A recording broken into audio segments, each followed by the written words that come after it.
بسم الله الرحمن الرحيم نحمده ونصلي على رسوله الكريم أما بعد فأعوذ بالله من الشيطان الرجيم بسم الله الرحمن الرحيم يسألونك ماذا ينفقون قل ما أنفقتم من خير فللوالدين والأقربين واليتامى والمساكين وابن السبيل وما تفعلوا من خير فإن الله به عليم صدق الله العظيم۔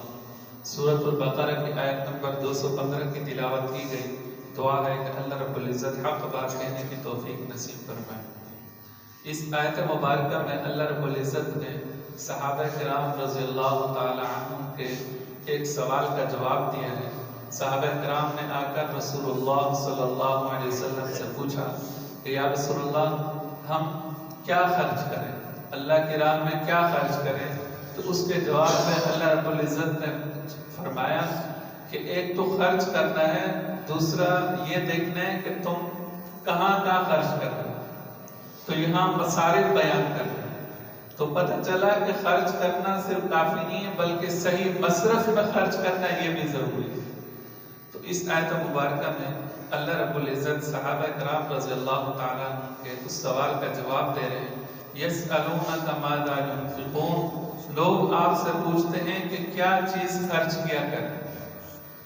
قل ما انفقتم من خیر فللوالدین والاقربین والیتامى والمساکین وابن السبیل، آپ فرما دیجئے کہ جو کچھ مال تم کو صرف کرنا ہو سو ماں باپ کا حق ہے اور قرابت داروں کا اور یتیموں کا اور محتاجوں کا اور مسافر کا۔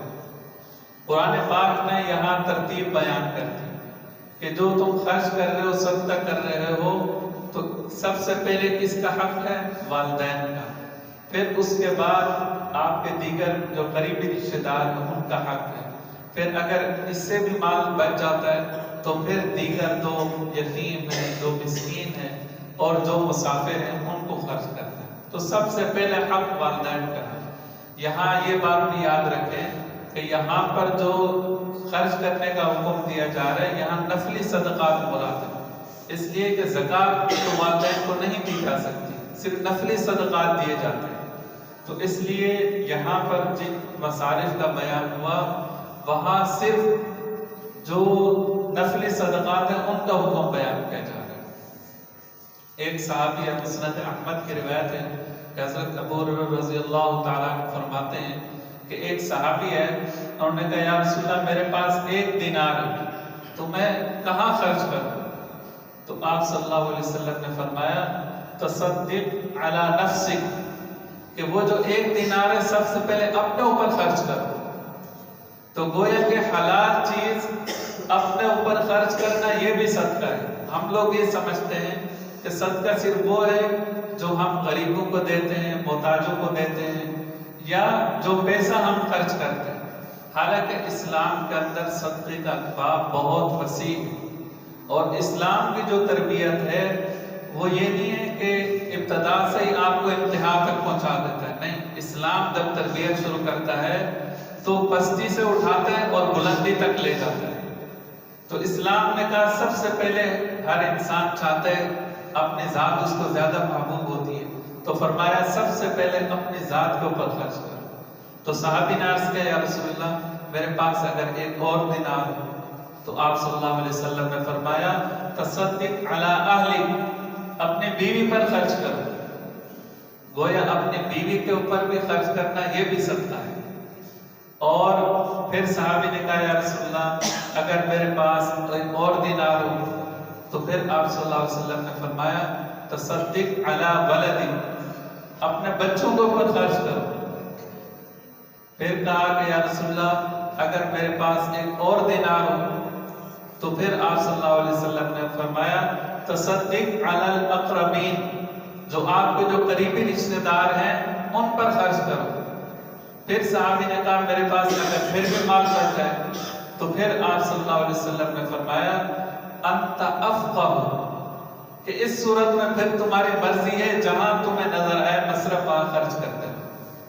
تو گویا کہ ابتدا اپنی جان سے، پھر اپنے اہل و عیال اور پھر دیگر رشتہ دار ان پر خرچ کرنا ہے۔ یہاں قرآن پاک نے نفلی صدقات کے مصارف بیان کرتے ہیں۔ اور ترتیب بھی بیان کر دی کہ سب سے پہلے کن کو دینا ہے۔